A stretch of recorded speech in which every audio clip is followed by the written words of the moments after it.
myslím si, že dnes sa uskutočnilo v Bratislave veľmi zaujímavé stretnutie živnostníkov, podnikateľov celej Slovenskej republiky.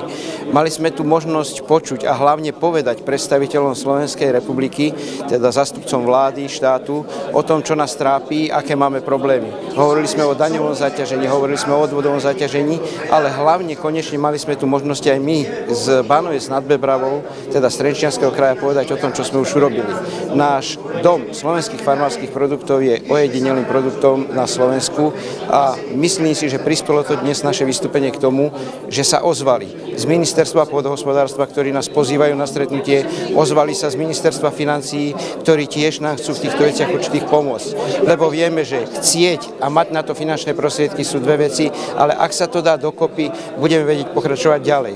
Lebo často tu zaznelo, chceme slovenské výrobky, chceme slovenských výrobcov, ale žiaľ Bohu, často sa to obchádza. Myslím si, že po dnešnom dni sme si znovu troška dali určitý cieľ a métu, ktoré by sme chceli naplniť. Takže dnešné diskusné fórum hodnotím ako veľmi pozitívne a myslím si, že tieto veci nám pomôžu pokračovať ďalej. S pánom generálnym riaditeľom z Ministerstva pôdohospodárstva som sa nestretol prvýkrát. My sme sa už spolu na túto tému stretli, rozprávali sme spolu a dnes znovu bol on spokojný, že znovu sme si oživili túto myšlienku.